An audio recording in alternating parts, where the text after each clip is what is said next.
Então vamos voltar lá para o capítulo 23. Então agora Jesus vai falar à multidão. No 46 do capítulo 22, ninguém vai perguntar mais nada, não vai falar palavra nenhuma mais com Jesus para perguntar nada.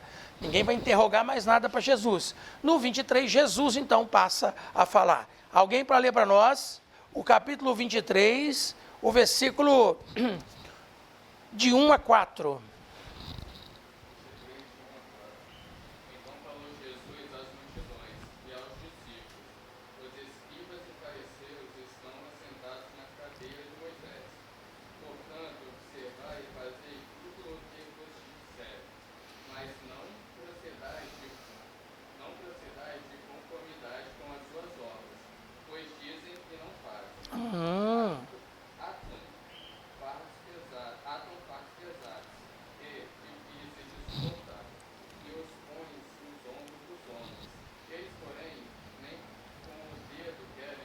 Ah, sim, exatamente isso. Veja bem, Jesus com essas palavras, ele reconhece que são legítimas as pretensões dos escribas como expositores da lei. Né? Nessa tarefa a respeito da lei. Mesmo que a conduta deles seja incoerente com o que eles ensinam. Então, criou-se um jargão popular. Faça o que eu mando, mas não faça o que eu faço. Lembra? Então, está baseado nisso aí. Então, eles ensinam, eles estão na cadeira de Moisés. Olha como é que é esse negócio de cadeira. Cadeira é cátedra. Quando um professor, um pedagogo, alguém que tem licenciatura, ele vai dar aula, ele presta um concurso para a prefeitura, para o estado ou para o governo federal, então se ele consegue essa vaga, ele diz, eu tenho uma cadeira no estado, principalmente nas universidades, na faculdade. Ele tem a cátedra, doutor fulano tem a cátedra tal, doutor Betrano tem a cátedra tal, quer dizer, se assenta na cadeira tal, da sociologia, da humanas, da física, da química, da matemática, astronomia, seja o que for. Então ele ali tem uma cadeira. Aí ele diz, olha, eles se assentam na cadeira de Moisés. Eles são os doutores da lei, os intérpretes da lei. Né? E a maior parte deles ali, dos escribas, fazem parte do grupo dos fariseus. Jesus não está ralhando dizendo todos os fariseus, todos os escribas. Também não é assim. Ele fala de uma forma geral. De uma forma geral, os escribas e fariseus se assentam aí na cadeira de Moisés. Porque os escribas representam os fariseus. Isso aí, Heleninha. Mas, olha lá o que ele fala. O que ele diz aqui, ó. Mas vocês têm que observar, pois, praticar e tudo que eles ensinam, tudo que eles estão fazendo. Mas você não pode proceder como eles procedem. Porque as suas obras não condizem com o que eles apresentam, com o que eles ensinam. Assim também devemos ser nós. Nós somos discípulos de Cristo, anunciadores do Evangelho da Paz. A doutrina que nós apresentamos para aqueles que têm contato conosco tem que condizer com a nossa prática diária do cotidiano. A experiência cristã dos últimos anos,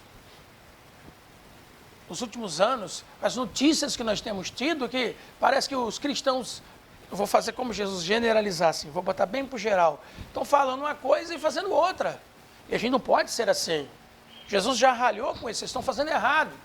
Mas com o povo, com o populacho, com aqueles que ouviam o que ele estava falando, nesse contexto em que eles estão ensinando a lei, estão mostrando como é que é, estão ali dando um entendimento como é que é, vocês então aceitem o que eles estão falando e façam como eles estão falando. Agora, se você começar a viver e fazer do jeitinho que eles estão fazendo, o negócio vai ficar difícil, porque eles estão falando uma coisa e estão praticando outra.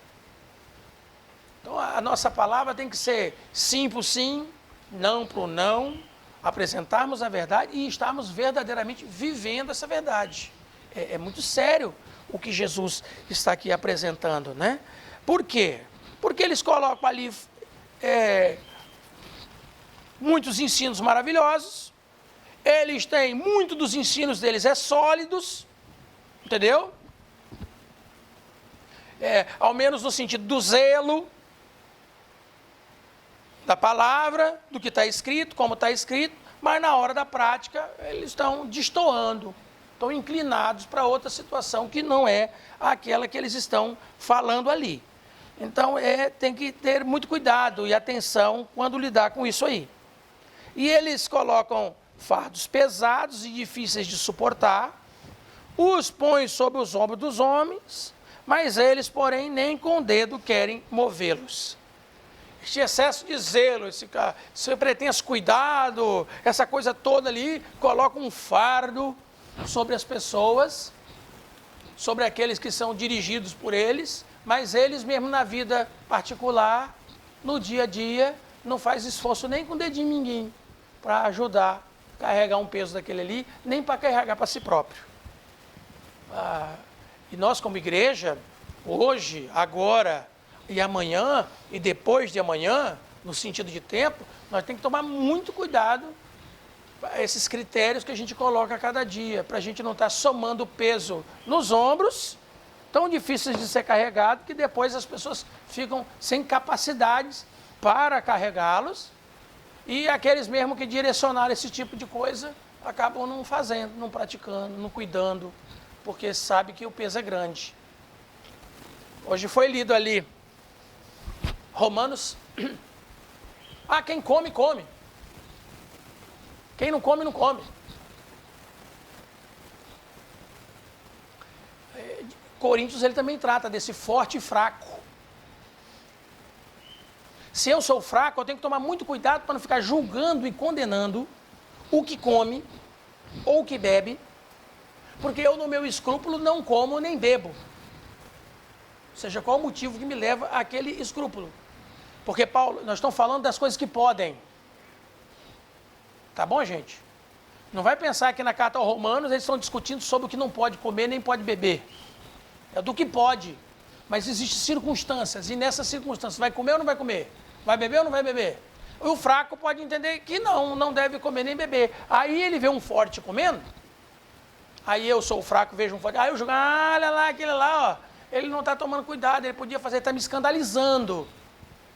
E o forte, que entende que tudo me é lícito, mas nem tudo me convém, mas eu acho que aquilo ali me convém, não tem problema nenhum, estou vendo que estou escandalizando o outro, e ainda vira e fala, aquilo ali, coitado, é um pobre coitado fraquinho, não consegue nada direito, é um pobre coitado, um pobre de espírito que fica me julgando, me condenando. Aí um julga e condena, né? E o outro desfaz do outro, despreza o outro. Foi o que chamou a atenção Romanos. A gente tem que tomar muito cuidado com isso aí. Então, quando agora a gente está de posse do que Jesus falou, do que Jesus ensinou, que Paulo e os outros passaram durante a história da igreja, como é que nós vamos tomar nossas decisões? Tem o que não pode, a Bíblia já estabelece o não, e tem o que pode, e dentro do que pode, tem condições apropriadas ou não de fazer uso. E cada um tem o seu direito de usar ou não. E um não deve julgar e condenar o outro porque faz uso, e nem o outro desprezar o outro porque está julgando, ajuizando, fazendo assim de uma forma ou de outra. Temos que ser equilibrados. É o que o capítulo 23, Jesus vai chamar a atenção desses escribas e desses fariseus. Gente, vocês têm que ter equilíbrio nisso aí. Essas questões que estão na lei, você não pode ficar estendendo isso, estendendo. A lei está falando desse assunto. Aí você está estendendo, daqui a pouco não cabe nem botar no quadro. E era uma palavrinha assim, estende para a direita, para a esquerda, para cima e para baixo, e perde até o seu sentido principal, que era lá o do início. E nós temos que tomar cuidado com isso aí, porque enquanto Jesus não vem, a gente que administra isso na nossa vida e na vida da igreja, e na vida da comunidade, no dia a dia nosso. Então, é importante a gente tomar sentido a respeito disso.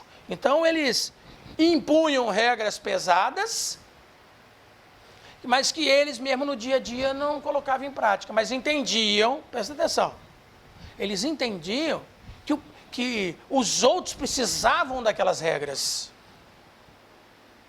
Eles é que não. E quando eles achavam que eles é que não, porque eles não precisavam, porque eles entendiam e compreendiam, aí a praxis do dia a dia deles destoava. do que era ensinado, do que era apresentado, para que todo mundo praticasse igual. Então você está falando uma coisa, mas está fazendo outra, rapaz. Então, está errado. Simples assim que Jesus está trazendo o assunto. Então, vamos continuar mais um pouquinho. Agora é o 5, 6 e 7. Quem vai ler?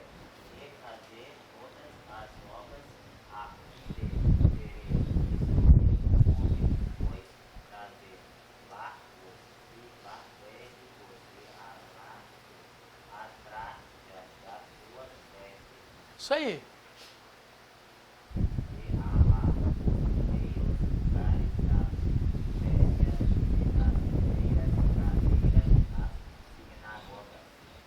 Pode ler o 7.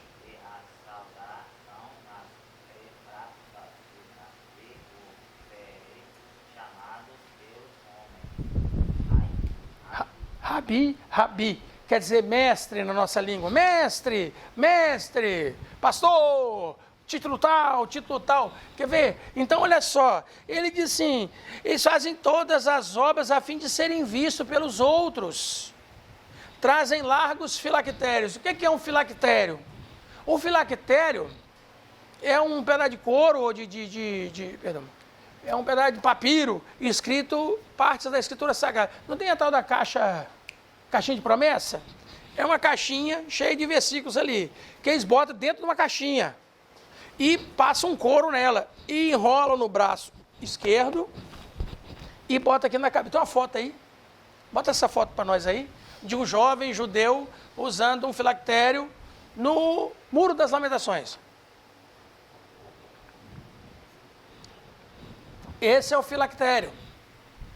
É tradicional entre eles, trazerem consigo, fazer a palavra de Deus, e geralmente é pedaços do livro de Levítico e Deuteronômio. Achou aí a foto? Vai aparecer aí. Então, veja bem, então eles faziam isso, eles alargavam filactério mais largo, né?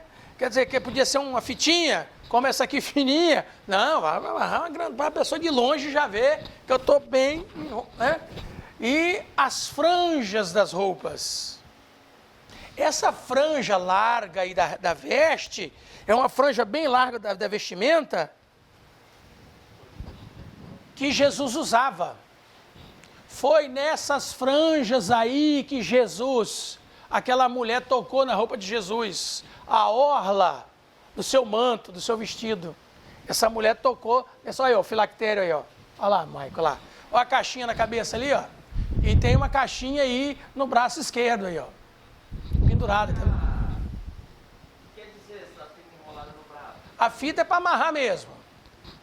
A caixinha que tem versículo nela. Estou fazendo a mistura aqui, que no caso, assisti um filme do Noé, e inclusive aquele filme não tem nada a ver, né, com a história mesmo, né, que os anjos caídos lá estão ajudando Noé no final das contas.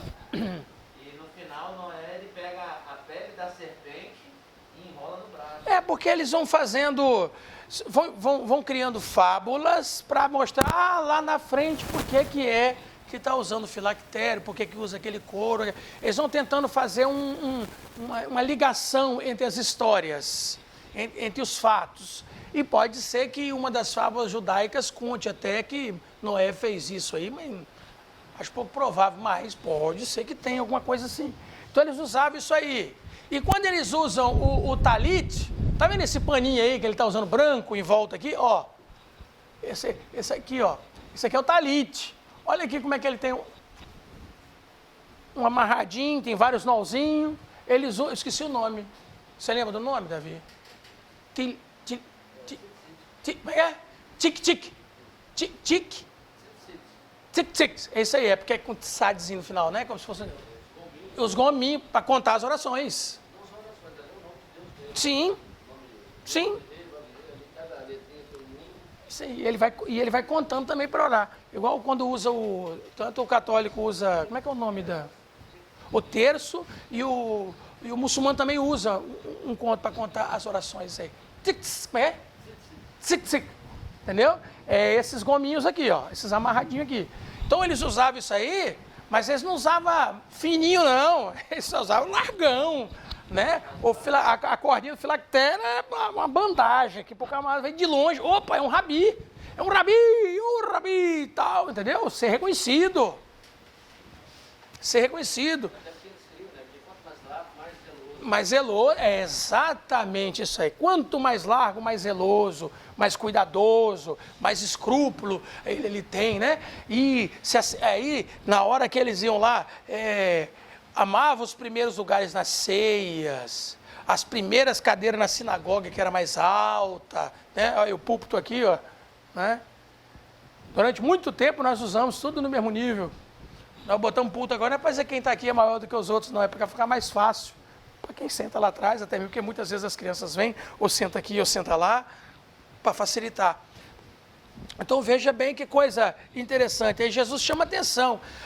As saudações nas praças, chega lá e chama esses homens de rabi, mais eles, aquilo é uma massagem do ego. Mas o ego humano fica... Quem é que não gosta de ser elogiado? Quem é que não gosta de ser chamado para frente? Né?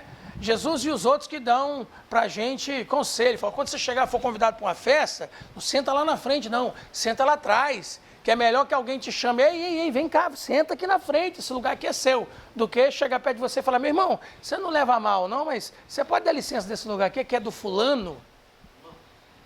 Né? Então, são esses conselhos que são dados para nós, que a gente tem que entender, tem que compreender isso aí. Então, isso é importante. Aí agora Jesus no verso 8, eu gostaria que uma outra pessoa lesse o 8, o 9, o 10 e o 11. Do 8 ao 11. Vamos lá, do 8 ao 11. Alguém para ler do 8 ao 11. Vós, porém, não querais ser chamado rabi, porque um só é o vosso mestre, a saber, o Cristo, e todos vós sois irmãos. E a ninguém na terra chameis vosso Pai, porque um só é o vosso Pai, o qual está no céu. Nem vós chameis mestre, porque um só é o vosso mestre, que é o Cristo. Pode ler o 11. Maior dentre vós será o vosso céu. Isso aí é um assunto interessante. O que é que Jesus quer abordar com essa palavra? Aonde ele quer chegar com isso aí? Ele era chamado de rabi. Muitos o reconheceram como rabi, como mestre. Sempre teve mestres na história dos hebreus, dos judeus e de outros povos também. Sempre tem mestres e doutores. Ele diz para não chamar ninguém de mestre e doutor. Atos dos Apóstolos. Deve ser o capítulo 13.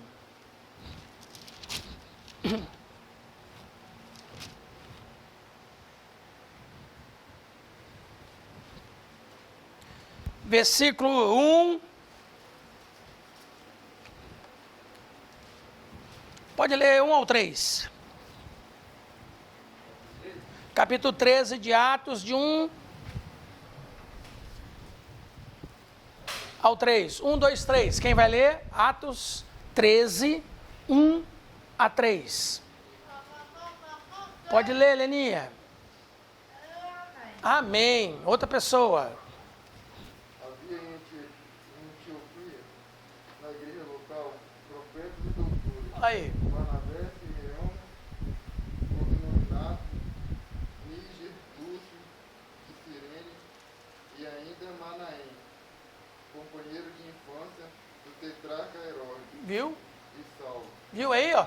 Barnabé, Simeão, que era chamado de Níger, Lúcio Cirineu, Manaém, que foi criado desde a infância lá com Herodes, com o tetrarca, e Saulo, que depois vai chamar Paulo, profetas e doutores.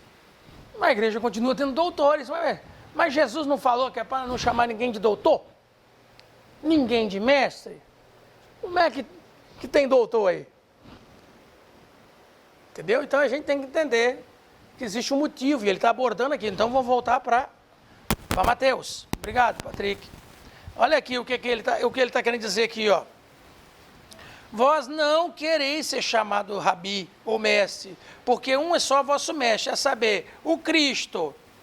Entendeu? e todos vós sois senhores, sois irmãos. A ninguém na terra chamai de vosso pai, porque um só é vosso pai, o qual está no céu. Nem vos chameis mestre, porque um só é vosso mestre, que é o Cristo. Mestre é só Jesus. A doutrina dele, que essa é excelentemente correta.